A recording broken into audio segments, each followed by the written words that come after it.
ancestors are speaking, and this time the world has no place to hide. In a moment centuries in the making, African nations stood as one at the United Nations and declared what should have been declared long ago. The Transatlantic Slave Trade was the greatest crime against humanity. Ghana's president, John Dramani Mahama, stood before the assembly, not with bowed head, but with divine authority, and said that Africa will submit the first formal motion for reparative justice. This is not a request. This is a reckoning. Mahama's words were a drumbeat echoing across oceans. Reparatory justice is not about pity. It is about recognition, responsibility, and restitution. And when he spoke, the ancestors stirred. Because this is not just political, this is spiritual. This is the sound of history's tables turning, the fulfillment of prophecy. The meek shall inherit the earth, not, and always in the comma, the cleansing power of truth. You see, truth is not a weapon, it's a cleansing fire. It burns away rot. It purifies the soul. And for too long, the world has been choking on the smoke of lies, told by those desperate to rewrite the past. Truth-telling isn't just rebellion, it's redemption. When the descendants of the stolen stand up to speak, they are not stirring trouble. They are healing the wound. They are rinsing centuries of deceit from the pages of history. The colonizers knew that if the truth ever came to light, their empire would crumble. So they did everything to bury it. They painted saints white, carved kings into myth, and even broke the faces off the statues that resembled them. Ask yourself, why is the nose missing from the Sphinx? Why are so many African artifacts missing, damaged, or conveniently reinterpreted to fit a European imagination? Because the truth, that civilization began with dark hands and brilliant minds on African soil, didn't fit the story the oppressors told themselves. The story that Europe was the teacher and Africa the pupil. That they came to civilize, when in fact, they came to steal.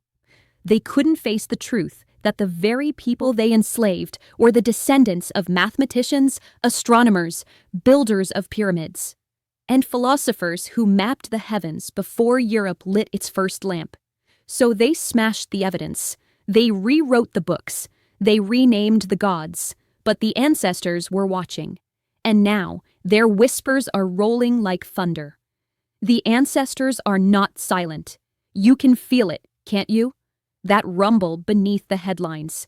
Because what's happening now, this global demand for reparations, this wave of truth-telling across continents, it's not just political.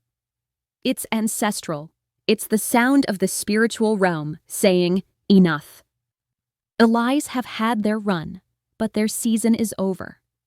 Because truth, real truth, is a locomotive coming down the track, and anyone still standing in the way will become the grease for the wheels.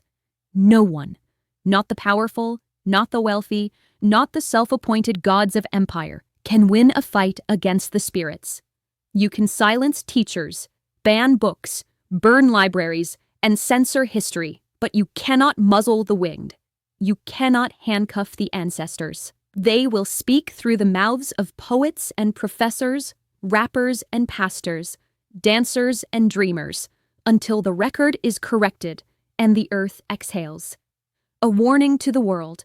So yes, this is a warning, not just to those who profited from slavery, but to those in America who are still trying to bury its truth. To the politicians pushing laws that erase African American history from classrooms, the ancestors are watching.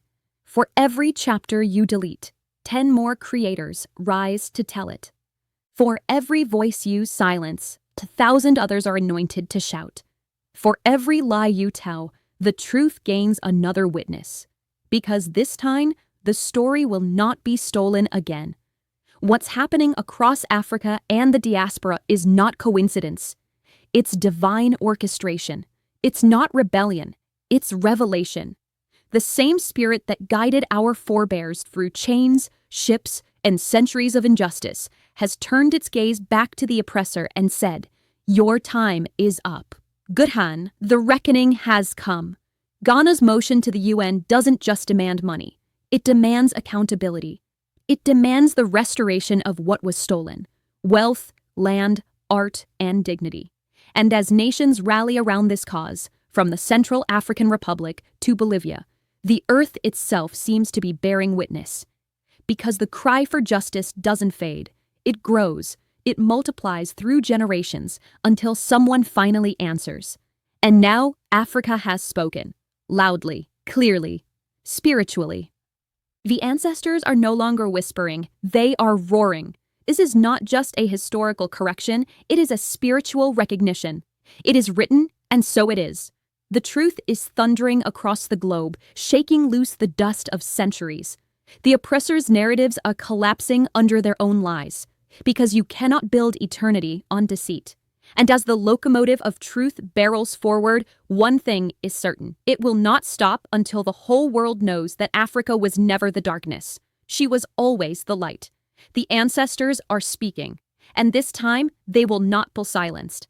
To get even more of my commentary on this story, check out the latest edition of the West Side Gazette newspaper. This is Sensible Sue signing off.